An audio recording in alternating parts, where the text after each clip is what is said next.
I'm here to report a crime. An international art crime. Here to report a crime. Kimberly Noel. Kim Kardashian. Influencer, businesswoman, and well-known lass off the telly. But did you know she's also an antiquities smuggler's worst nightmare? Hello.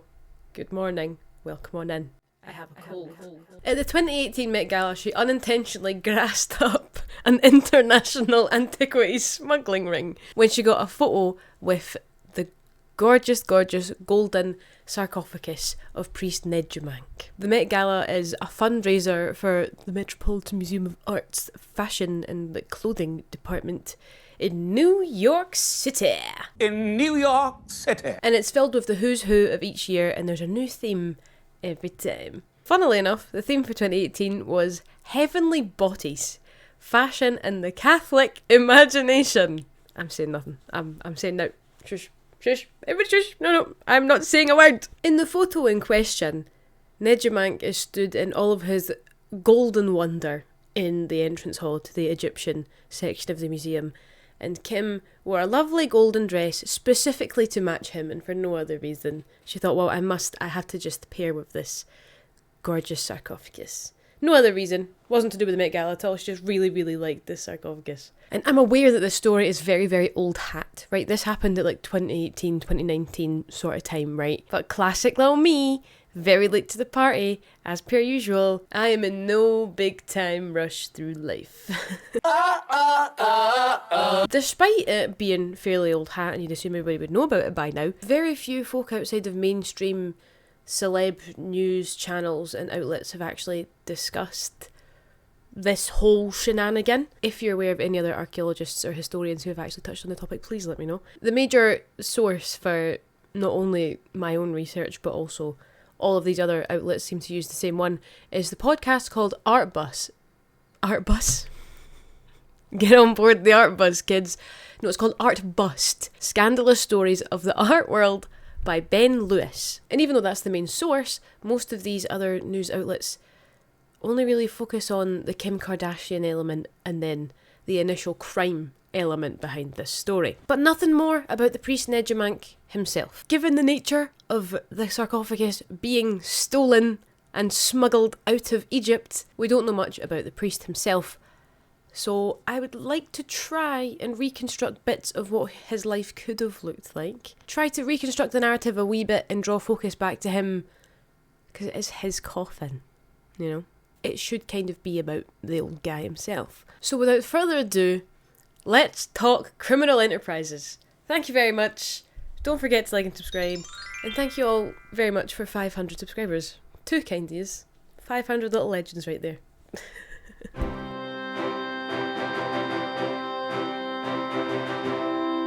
First of all, how did Nedjemankh actually get to New York City? New York City. There's going to be a lot of that. There's going to be so much of that. Nedjemankh had a pretty long journey to get him to the Met. Well, not him specifically, because his body was dumped into the Nile and the sarcophagus. It was a sarcophagus that was taken out of Egypt and made its journey. But his body is long gone. But like a uni student backpacker, he did a wee tour through Europe. And his first stop was Germany. He was first sent to a crook somewhere in Hamburg who restored the coffin. Thanks, I guess, for that bit. But as well as that, he also created new fake documents for Nedjemankh's coffin, including a new fake provenance. Some people say provenance. I say provenance. The provenance of an artefact is basically its history, not only its find, context and excavation sort of records, but also what it's been doing since it left the ground, what museums it's been in, what storage facilities it's been in. All of that stuff is documented. But this man, who I don't know the name of, this German man, decided to say that this golden coffin of Nedjemankh had been kicking about in Europe since 1971. A big, massive, golden coffin kicked about, unseen, unphotographed, for the entirety of my mother's lifetime. This thing has remained unseen. Huge, golden, expensive coffin. And then, of course, the other documents basically just corroborated that the coffin was legally exported in 1971 from Egypt. Contrary to popular belief, golden sarcophagi of this nature were actually quite rare. Who would have guessed it? So if it was legally exported and documented, people would have made a big deal about it wherever it ended up. That thing would not have been kept in a storage room in the back end of a museum somewhere. Maybe they could have gotten away with it if it was another tiny wee shabty or a pottery sherd or another Roman copy of a Greek original which we no longer have, something. I don't know. But trying to label a big massive golden coffin, my man? Bad idea. Next on his journey, he stopped in Paris, the city of love. Nedjemankh's coffin was taken to an auctioneer who specialised in Egyptian antiquities, who is the one, again, I do not know the actual names of these criminals, but this person is the one who contacted the curators of the Met and said, hey look, I have a massive shiny golden coffin, do you want it, you guys? And of course they snapped it up for $4 million. I am never going to financially recover from this. And then Nedjemankh began his way, well, his coffin began its way to New York City. New York City. USA, land of the free, etc., etc. And the Met built an entire exhibition around their forgery of a purchase. They threw this massive exhibition. The golden sarcophagus was the centre of it, and it was all about funerary rites, funerary rituals and objects and such like that. There's still photos and videos of it kicking about. It looked really good, to be honest. Just a shame it was all wrong. And this was the exhibition where, at the start of the Met Gala, Kim Kardashian was stoating about and decided to get her photo taken with the sarcophagus. Obviously, the picture went viral. What's new there? It's Kim Kardashian. But that set a very specific chain of events in motion. So Kim takes this photo, kicks about the Met Gala. The whole event is, I don't know what happens there.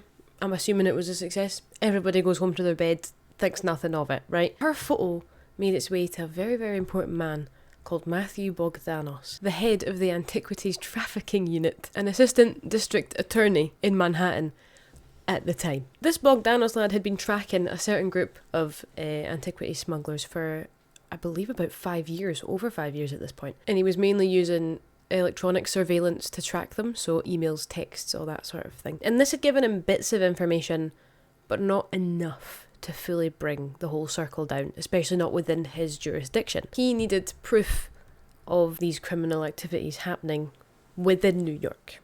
So then that, that's on his turf, he can deal with it. And he didn't have that until Kim's photo. Bogdanos had an informant who was contacted by one of the original looters, turned on his two pals who were looting with him and grassed them up and essentially said, yeah, we stole that coffin and smuggled it out of Egypt, by the way. Turned on his pals because they had cut him out of the pay and he hadn't been paid for the job, but they too had ran away with the money. And he even backed this up by sending photos of Nedjemankh's sarcophagus as they were taking it out the ground, obviously covered in mud, not nearly as golden and beautiful as the one in the museum because it had been restored by the guy in Germany. Then Bogdanos, going back through all of his digital surveillance, found the same photos within his previous sort of scouting research, what you call it?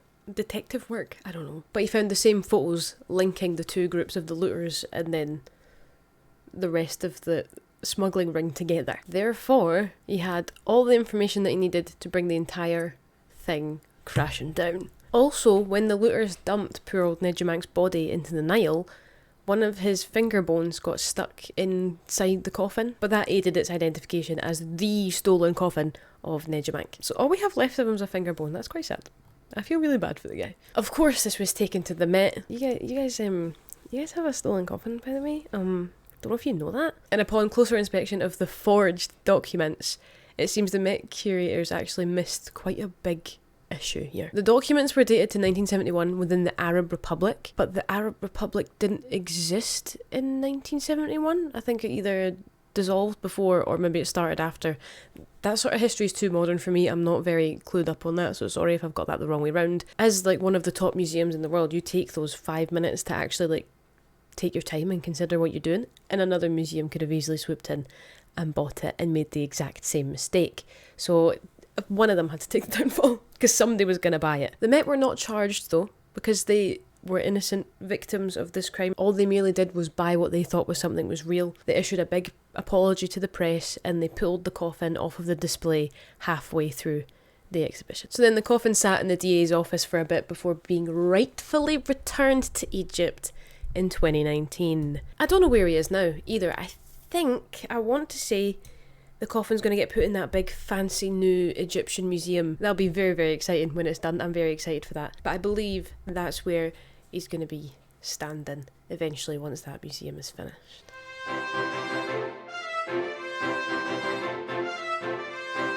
Now I would actually like to bring the focus back to poor old Nedjemankh here and have a wee think about who he could have been in life. I will have to preface this bit and say most of the information I have on who Nedjemankh possibly was in life comes from the Met. The pages in question, all my bibliography will be linked down below by the way, but the pages in question, I don't know if they're from pre or post scandal. I don't know if they were part of the exhibition based on the fake documentation or if they've went back and amended it after they found out that Nedjemankh wasn't what they thought he was. I have no idea. So excuse me if there are mistakes based off this information. Unfortunately, they're probably the only reliable source at the moment that we have for anything to do with Nedjemankh. I don't think any other sort of reports or investigations into his sarcophagus and his personage have actually happened. As soon as those do happen though, I'll do another video and we'll revisit Nedjemankh and we'll find out a bit more about the truth about him. Anyway, that's enough for what I can't tell you. Let's move on to what I can tell you, if anything, if this whole thing doesn't blow up in my face and it's all incorrect. The coffin supposedly dates to the 1st century BC, so late Ptolemaic, early Roman period. The Ptolemaic period being the Ptolemaic dynasty. You've got Ptolemy, Cleopatra. That's the easiest way to describe it. But bear in mind that could be linked to the previous provenance records that they had, not new information. I am not sure. Nedjemankh was a high priest of Hereshaph. This we know for sure. This was inscribed upon the coffin. Hereshaph being the ram-headed god of fertility and the slaughter and bloodshed and all those good things. Mainly based out at Heracleopolis. But you can trust that because that's inscribed physically onto the coffin. And the coffin is incredibly intricately decorated with hieroglyphic verse. You've got a human face, funerary equipment, temple imagery, and of course gold. Bloody hell, gold everywhere. Egyptian sarcophagi were intended to protect the corpse and the spirit during the procession to the afterlife. Clearly didn't work well enough if our lad got dumped into the Nile River. All of this elaborate decoration wasn't just for decoration, it did also have a kind of purpose and a meaning behind it. One was to link the deceased with the divine through the use of precious metals and gemstones and fancy things that you would associate with like rich, powerful divinity, and also to commemorate the deceased, which was somewhat of an obsession with the ancient Egyptians. They thought that if the deceased person was forgotten by the living population, then their soul would be thrown into like a limbo of sorts, this sort of purgatory middle ground of suffering and just being forgotten. So they wanted to keep the life memory, or at least the person's name, alive within the living population, hence why names were inscribed on things, names were repeated in verse and such, just keeping the name alive as much as possible. So we at least remember his name, even though his body's floating away. Some of the inscriptions upon his coffin actually name him as Royal Priest, Samaref Priest, Priest who adorns the divine image, and Priest of Hereshaph who resides in Heracleopolis. Told you, that's pretty trustworthy. He sounds like he was in charge of pretty much the entire temple and its visitors, tidying it, keeping track of the offerings and all that. Maintenance of the temple as well, he probably would have been in charge of. The statues were treated as living personifications of the mighty gods. So they were given offerings, they were given jewellery, clothes to wear, they were given food and even bathed at points as well. And Nedjemankh would have most likely been the one doing that. Or he would have at least been in charge of saying, "Oi you, go and give the statue a bath." You know, he would have been overseeing the entire temple. The higher you rank in the temple, then the closer to the divine you were. So Nedjemankh would have had to keep his own physical self to a high level of purity, so he's not spreading any religious moral miasma around the temple or onto the statue, God forbid. So to maintain a sort of level of religious purity, Nedjemankh would have had to have shaved his head, for one, but also went through a number of cleansing rituals, purity rituals, and wore special garments just for his work, including fake ponytails. Even though you've shaved your head, you're then attaching a fake ponytail. I don't get it, but that's what they did. And also special robes made out of leopard skins and certain sacred special animals. And you're probably thinking, where's his tomb, though? Where was he actually found? What do we know about the area he was found in? We don't know. I say that his body was dumped in the Nile. That doesn't help narrow it down at all. Do you know how long the Nile is? Like, really, have you actually looked? Go onto Google Maps right now and just follow the Nile as far as you wish. I dare you. Working in Heracleopolis, he is most likely in the vicinity of Heracleopolis. Obviously. Where else is he gonna go? Bloody Athens? I don't think so. But as far as I can tell, no one has discovered his tomb, or what looks like it could be his tomb, even slightly. Or his body, for that matter. Oh, that's so sad. We just don't know anything. Don't loot things, children, because then you end up sending me into a tizzy because I can't get any of the right information. And I'm not the only archaeologist out there getting into tizzies over this stuff. We're all doing it. So don't loot things. Or if you do, just keep a record, right? So that when you inevitably get found out and sent to jail, we can go back and clean up your mess. I can't read them. I'm going ring light blind. I can't read the words on the screen. Oh my god. Anyway. But I am sure when the time is right, future archaeologists will manage to find it.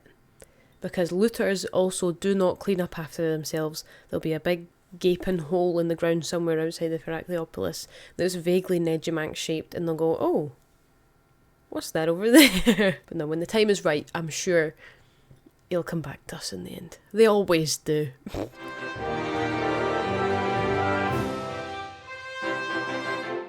Generally speaking, there's an upsurge of stolen archaeological goods during times of socioeconomic strife, such as ongoing conflicts in the Middle East, solely because no matter where you are in the world, if there is conflict going on, resources are focused elsewhere on obviously keeping the country safe and keeping it running and keeping it defended, so antiquities and heritage sites kind of fall to the back burner a little bit in terms of the priority of conservation and protection, obviously. It makes it a bit easier for looters to kind of sneak in the back door and take stuff. However, such a big find, right?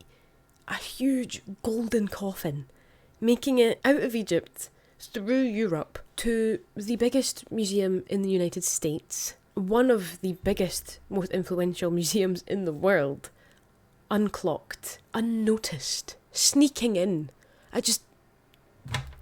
It makes the authorities look a little bit silly, doesn't it?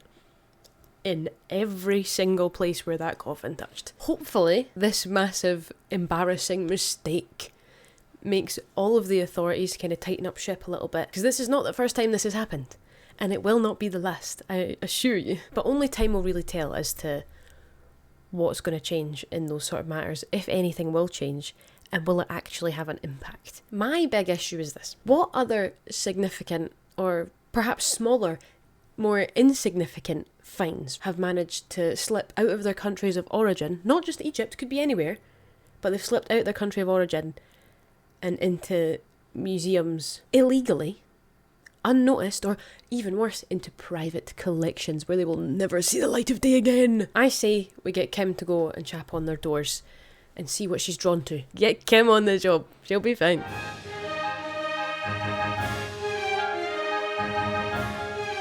I want to say, I think archaeologists know roughly where Nedjemankh was found. As I said, Heracleopolis. Whereabouts? I don't know. At least we have a rough location. But until further research is actually done in the area and to the coffin, this is all we know about the poor old fellow. Hopefully in future we'll be able to reconstruct more of his truthful narrative. If we find the burial site, there may well be more inscriptions or items that he was buried with that tell us more about him personally and the time that he was actually buried and such, and what his tomb was specifically like. But we just don't have the answers for that right now. But I hope you enjoyed that, and I hope it gave you something to think about the illegal antiquities trade. I know that you must all be thinking about that constantly. I know I am. Thank you so much to Kim Kardashian, bestie, for bringing down an international antiquities smuggling ring. You're doing great, sweetie. And hopefully we don't have a repeat of this anytime soon. Or at least not to this scale. That's a pure red face. That's so embarrassing for the Met. But if we do, get Kim on the case. Thank you all so much for watching. The bibliography and further reading stuff is in the description box below, including the sites from the Metropolitan Museum, and the original podcast as well will be linked below. If you have any questions or concerns or criticisms, please leave them in the comments below, obviously, and I will get back to you in due course. Kind regards. See you next Tuesday. Bye.